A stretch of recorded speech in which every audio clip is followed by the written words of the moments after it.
It's the start of a new week. It is Monday, January 29th. We are ending January and heading into the brand new month of February. Lots of exciting stuff in the horizon. I'm your host, Kimberly Perot, and welcome to Wasatch Weekends.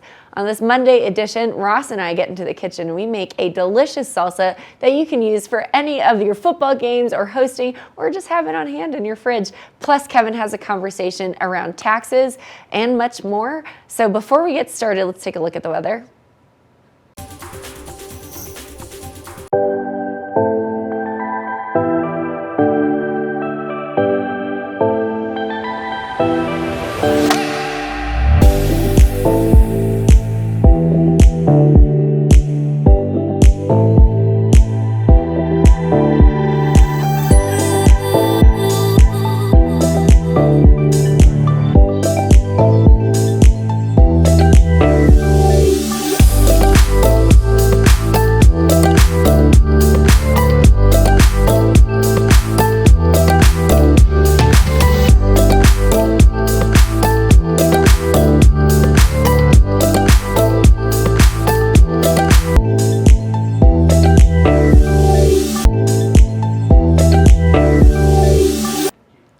Ross and I are getting spicy in the kitchen. We're making some homemade salsa. I'm telling you, it will rival anything you get in a restaurant. So let's check it out. Good morning, Belle.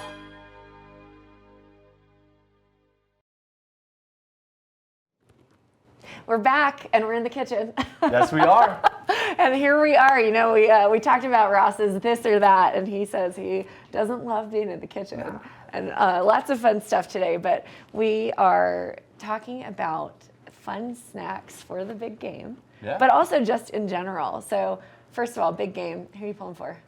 Which one? I don't know, Which right? game? There are 4 teams left, so Niners, you mentioned Niners. Yeah, I'm pulling for the Niners. Got a preseason bet on the Niners, so I'm kind of riding that out. That's the only reason, but I'm really just looking for good football. I feel like that preseason bet ties into the love or money question. That's it. Awesome. Well, we are going to make, I'm going to share a family recipe salsa. Granted, it's pretty basic, but it's just the proportions of how you make all the ingredients. So, are you a salsa guy? Oh, yeah. Are you a cilantro guy? Oh, yeah. Okay, good. Yeah. You know, there is that weird gene where it tastes like soap, but I love cilantro. I put a ton of cilantro in this recipe. So we'll go ahead and kind of get started. Sweet. So it involves cilantro, onion, garlic. I like to add rotel. We can use diced canned tomatoes if we need it. And then we also have some fresh tomatoes as well. And so you just kind of blend all of that together, see how the flavors taste, and rock and roll from there. So Sweet. Pretty easy. Love it. So let's get started. So we've got cilantro here. We've rinsed our cilantro. And what we're going to do basically is you're going to just take a stem, as Ross has right here, and then you're just going to pull the leaves off and throw it into your food processor. This will make a pretty decent amount of salsa. So to me, you can never go wrong. You drop it like this? Is that how you do it? Just like that. And it smells so good. It does. I love the smell of fresh herbs. And to me, you can use dried cilantro if you need to, but to me, it's not the real thing. Yeah. So we're just going to throw a bunch of cilantro in there, and then you don't need a spatula, but we have one just in case to do some extra stirring. And then we've got about a half of an onion. So white onion is important. You can use yellow onion, but always white onion. Don't use red. I mean, you can in a pinch, but. What's your trick to not crying when cutting onions? So there is a trick. There are a couple tricks. Kevin and I have debated this several times on the air. I have learned that you can take a wet paper towel and put it next to the onion while you're chopping it, because the juices and the aroma from the onion is actually drawn to wet surfaces. Interesting. That's why, because your eyes are wet. That's why your eyes start to water. So if you put a wet paper towel next to it, that helps. But the other trick to cutting an onion appropriately is actually going long ways, just like this, right? So we had the root of it at the bottom here, and we cut that off, and then we just cut it long ways. Gotcha. So my eyes are not watering now, but I'm just going to do a quick rough chop Okay. the onion. Okay. Yeah, so easy. Because literally everything's going to blend up. For the record, I trust you in the kitchen more than Kevin, so I'm going to take your word on that one. Surprisingly, Kevin is actually a pretty decent chef. I saw At he least cooked up a dinner recently. The way that he chops is probably the more appropriate way than the way that I do it. But it no is what wrong it way is. to cut an onion. My mom teaches culinary arts, and she always yells at me on how I chop my veggies. But it is what it is. I'm a home-taught chef. I have not gone to culinary school. Nothing wrong with that. So we're just going to do a quick rough chop of the onion. It really doesn't matter like how small you make it. So we're just going to do that, and then we're going to probably just throw it in there just like that. So our onion's chopped, and then we add the cilantro. You are crushing the cilantro game. Yeah, the trick is to go slow and steady with the cilantro. You don't want to, get it too fast. It's you want true. to go nice and steady with it. I also, you can do it fast, but here's another fun trick. If you take your fingers, see if I can do run it, down the stem. and just run down the stem, it pulls it off. If I have to make this in a pinch, that's usually how I do it. I apologize, Mrs. Perot. I'm ruining your daughter's He's crushing strategies here. Crushing it. So then, so we've rough chopped our onion. We've got 2 cloves of garlic. The skin is still on it, and I'm going to show you a easy way to get the skin off. So you can, or the outer layer, skin, yeah. the paper, whatever you want to call it. Yeah. I don't even know what the official term is. Take your knife, blade side out, sharp side out, and then you're just going to press it down just like that. And there you go. Everything kind of comes off. You can do a quick little rough chop, and there is your garlic. Easy. Amazing. There, right? So I'm going to do that with our second piece. I'm just going to take the palm of my hand, make sure that I'm not underneath the blade, do a quick little cut there. It looks like. Do you ever roast garlic? Just throw it I like do. the whole I thing love in? roasting Yeah. garlic. It's the best. It looks like I missed a little bit. It didn't squeeze right out like I wanted it to, but just smash it down. Very easy. And we're just going to put it here, make sure that you don't get that in there. But it's okay if you do, because we're about to blend it all up anyways. What's your other trick too? So when I'm in the kitchen, I feel like I'm like doing this, and then I'm rinsing my hands, and then I'm doing this, and then I'm rinsing my hands. What's your trick to like get through a full cooking? Great question. I'm the same. So Yeah? Okay. I don't know that I have an answer for you. So we are putting our food processor in. I love my Ninja. I know a lot of people swear about the Vitamixes, but I like the Ninja here. So we're going to go ahead and plug that in. And you know what else everybody likes? And what I like? Kitchen noises. We're about to make some here. Once I get the lid on it here, so it's got arrows, just turn it on, and we're just going to do a light chop right here. And you just kind of chop it up a little bit. And you can see that, and then we'll do a little bit more. All right, looks great, because we're going to continually layer and press the button, right? So throwing the onion in now. We'll do that too. So the next thing, and you are welcome to do this part, we're going to rough cut the tomatoes.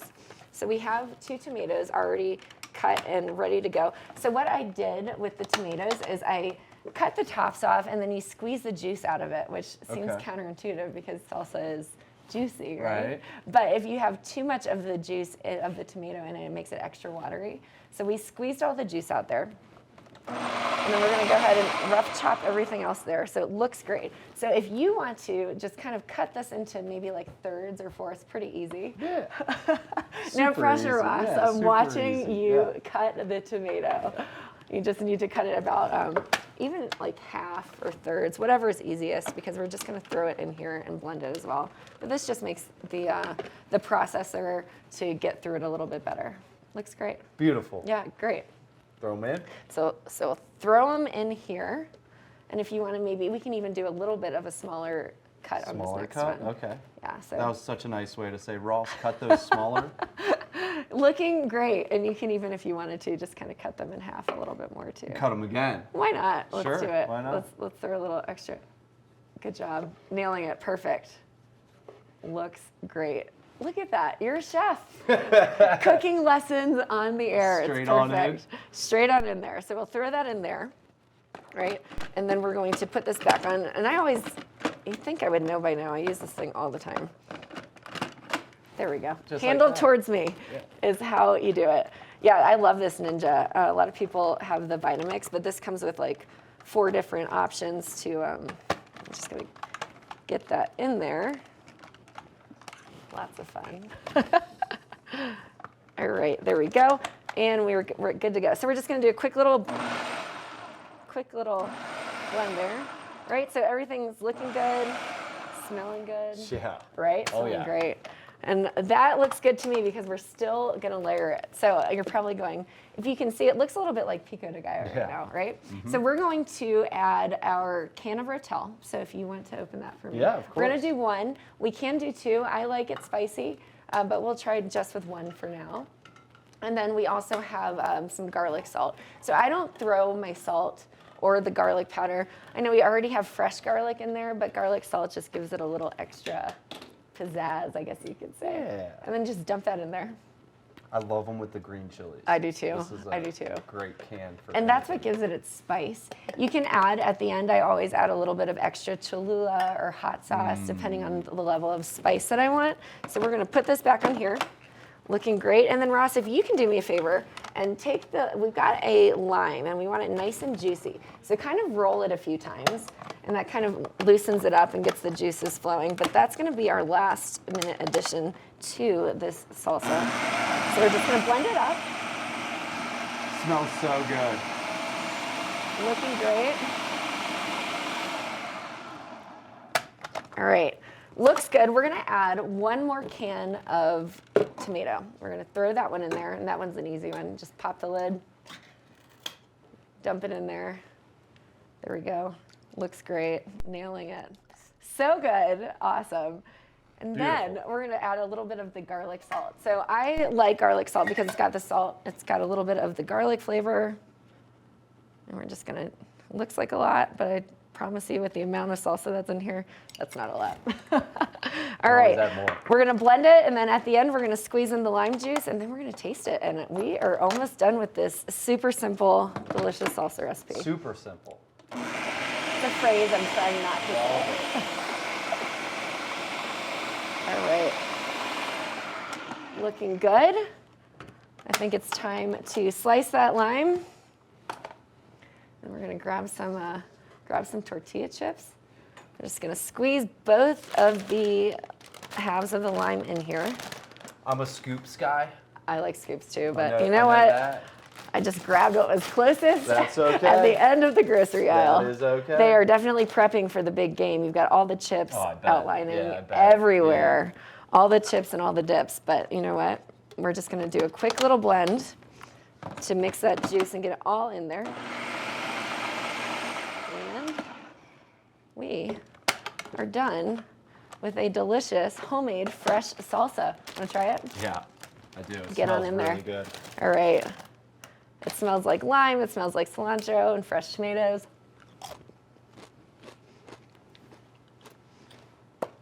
What do you think? Yeah. Oh yeah, that's Yep. good. Restaurant quality, delicious. Throw some queso next to it. Done.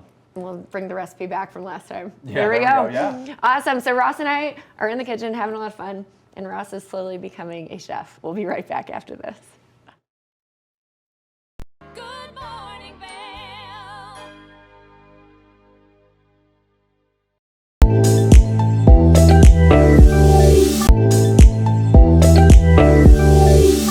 There are only two things in life that are certain, and that's death and taxes.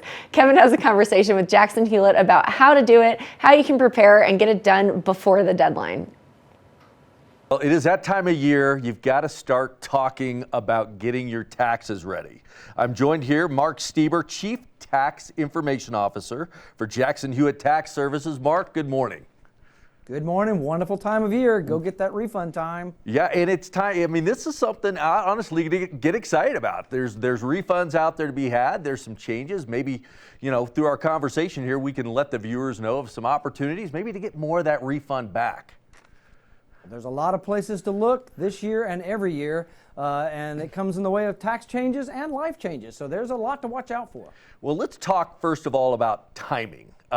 There's a lot of myths out there about, I should wait and file later. I don't want to file early.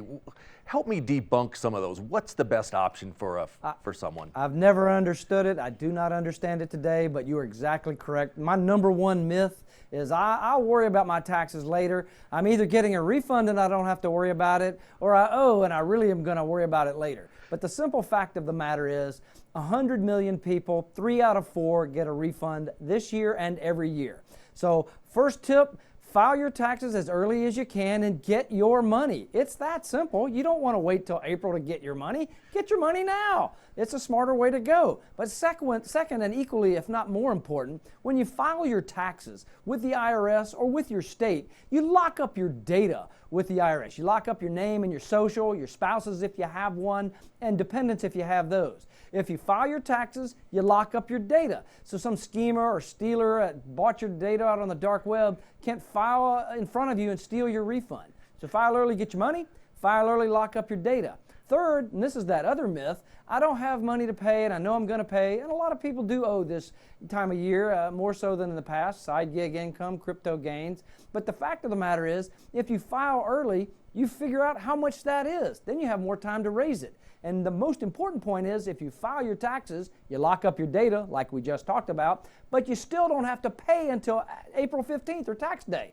Filing is separate from paying. So you don't have to wait to file your taxes to protect your data, or to figure out how much you owe, or to have to pay. So file now, lock up your data, file now, get a refund, and if you owe, you still have April 15th.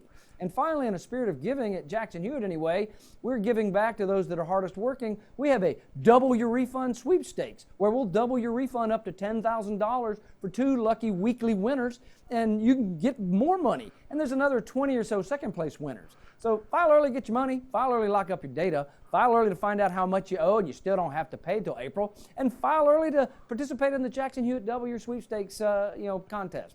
It's just that simple. That's great information, Mark. And who would not want to double their refund? That's Early awesome. refund. Yeah, early refund, early. Now, you mentioned something interesting. Get all that stuff out there.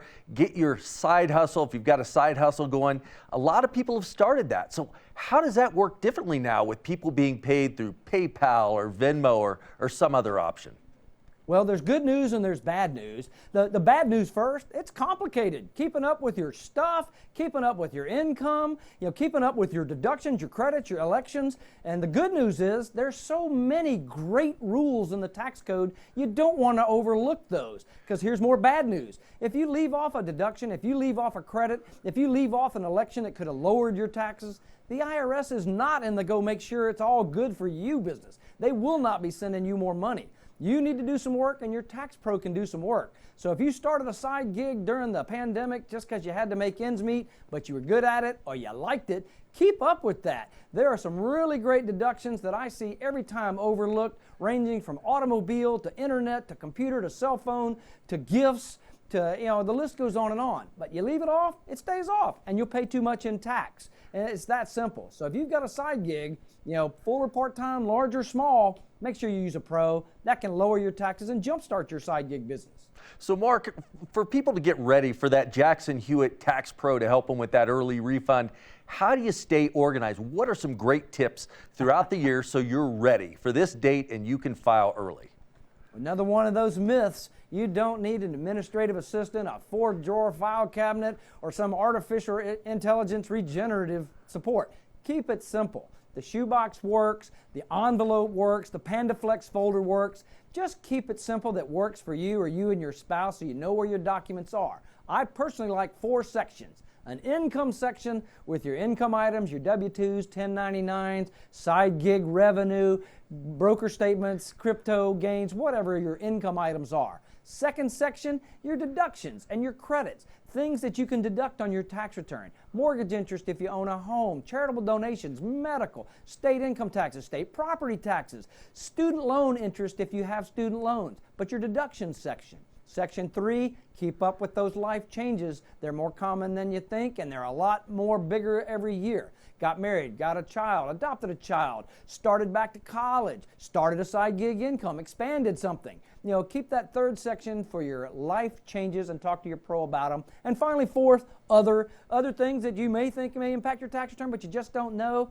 Put it there, ask your pro, including last year's tax return, a great jump starter or roadmap for kicking off this year's taxes. But keep it simple, keep the envelope, and if your pro doesn't like it when you walk in with that and you get the grimace, then you might not have the right pro. Make sure somebody enjoys helping you with your taxes, and go find somebody who does if you don't have the right person right now.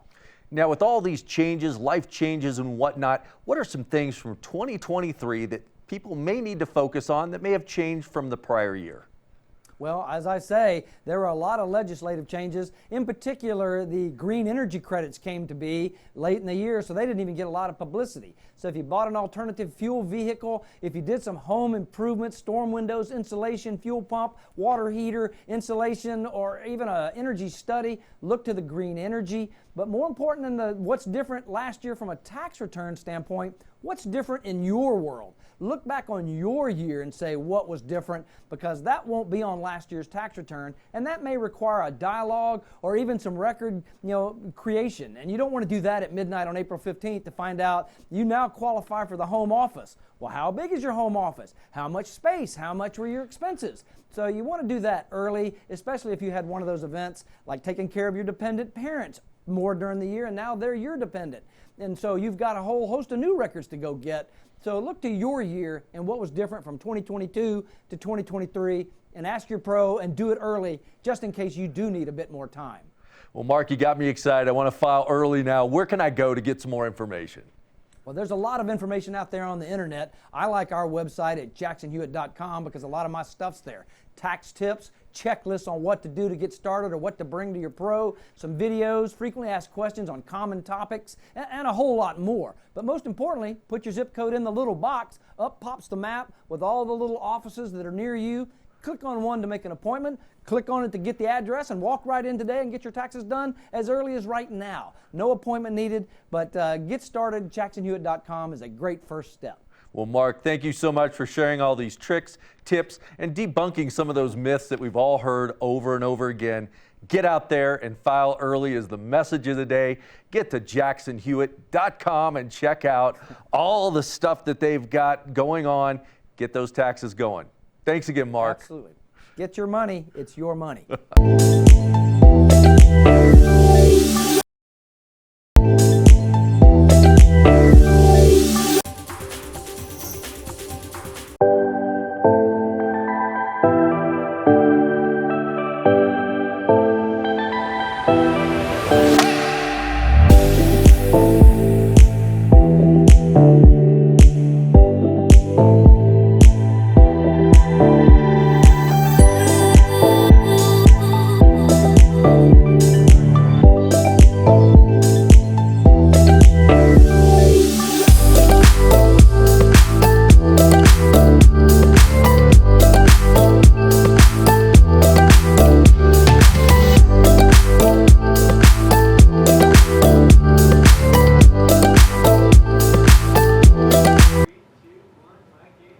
I sure do hope you had fun with the variety of content on this Monday morning edition of Wasatch Weekends. I'm your host, Kimberly Perot, and I hope you have a great week.